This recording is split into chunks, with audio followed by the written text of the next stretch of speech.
You may have heard of O.J. Simpson before. He was the running back for the Buffalo Bills for 11 seasons, acted in multiple movies, worked as a sports broadcaster, was a spokesperson for Hertz, a car rental company, and was a murderer.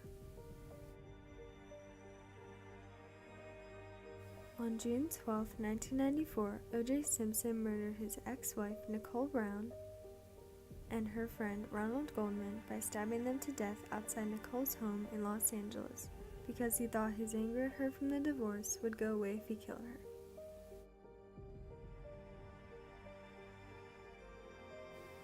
There are extensive amounts of evidence that proves O.J. Simpson is a murderer.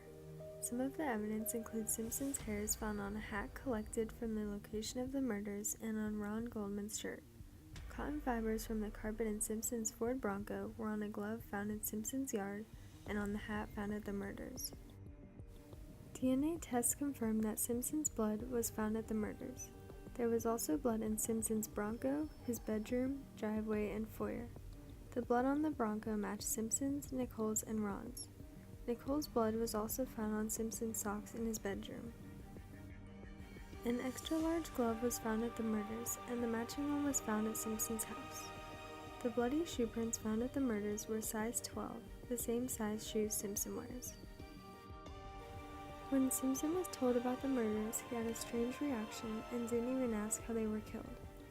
In addition to all of this evidence, there were also eyewitnesses who can confirm Simpson's location before and after the murders.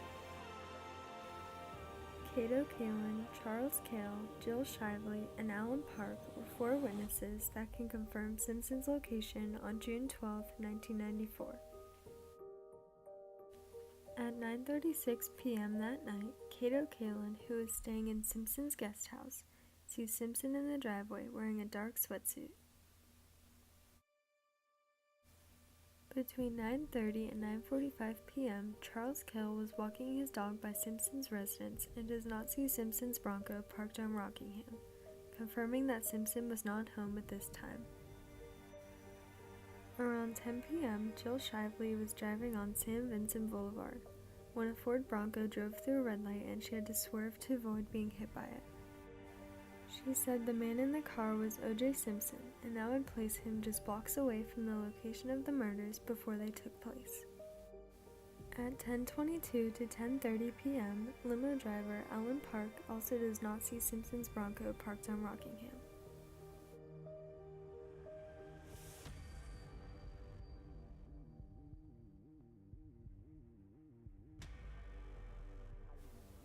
At 10:40, 10:43, and 10:49, Alan Park buzzes Simpson's intercom but gets no response.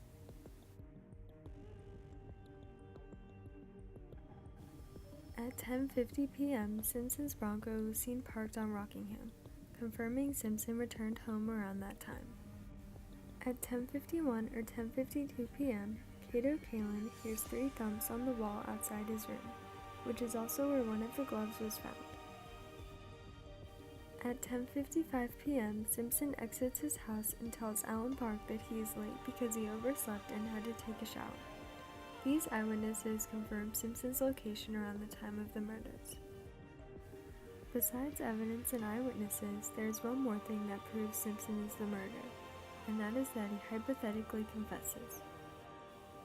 In 2006, 12 years after the murders occurred, Simpson did an interview with Judith Regan. This interview was supposed to be a promotion for Simpson's new book, If I Did It. In the interview, Simpson describes what hypothetically could have happened on the night of June 12, 1994, if he was the murderer. Simpson thought that if he described the murders as if he did them, that it would sound crazy and people would realize that there was no way he could have murdered them. His hypothetical version of the murders doesn't make sense because he says things like, "I remember." If he wasn't the murderer, how could he remember murdering them? In the hypothetical confession, Simpson talks about someone named Charlie. The police have found no record of Charlie, so it is assumed that Simpson is Charlie.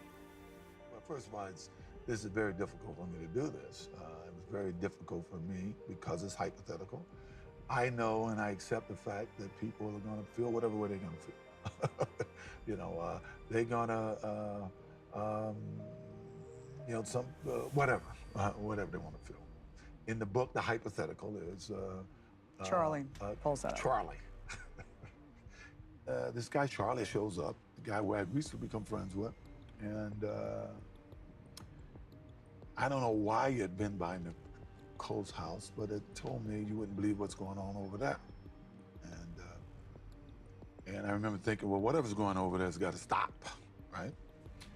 So we kind of hooked up together, and I'm kind of broad stroking this. We go over, get in the Bronco and go over. Let's just go back and do the details. Where did you park? To the detail. You park in the hypothetical in the alley. You park in the alley. Yeah. And you put on a wool cap and gloves. In the hypothetical, I put on a cap and gloves. Right. And you reached under the seat for? A knife. I always kept a knife in the car for the crazies and stuff, because you can't travel with a gun. And I remember Charlie saying, you ain't bringing that. And I didn't, right? But I believe he took it. Charlie took the knife? Yeah. In the book. Yeah. Yes. So the back gate, you go through the back gate? Yes. And it was open or broken or? I don't recall. Okay. I go to the front and I'm looking to see what's going on.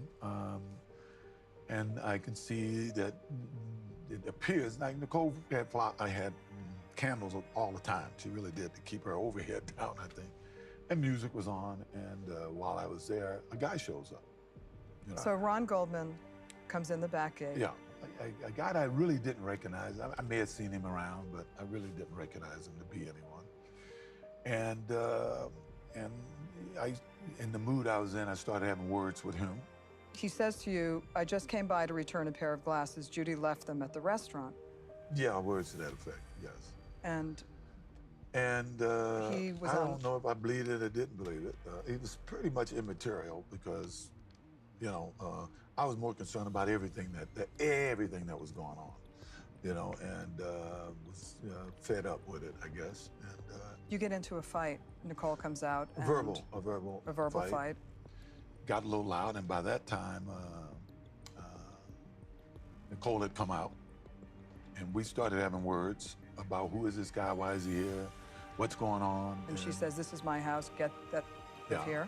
Yes, and which I didn't like, because once again, this is the same person, and if you read the book, you'll see some things that happened in the 2 weeks leading up to this that were very, very irritating, and I think Charlie had followed this guy in, wanted to make sure there was no problem, and he brought the knife. As things got heated, I just remember Nicole fell and hurt herself. And this guy kind of got into a karate thing. And I said, well, you think you can kick my ass? And I remember I grabbed a knife. I do remember that portion, taking a knife from Charlie.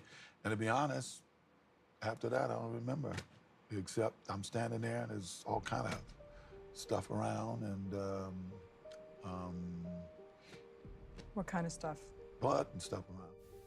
Judith Regan was disturbed by what Simpson had told her and decided it would be better not to release the interview.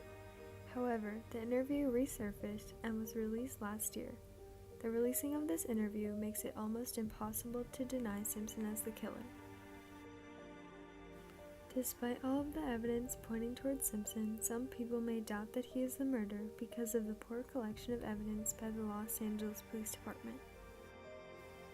The LAPD lost the DNA from an important fingerprint located on the gate at Nicole's house, took photos of evidence without scales in the photos, didn't label or log photos taken at the murders, bagged pieces of evidence together, and may have lost about 1.5 milliliters of Simpson's blood that they took from him. Detective Mark Furman of the LAPD was also accused of planting evidence and framing Simpson.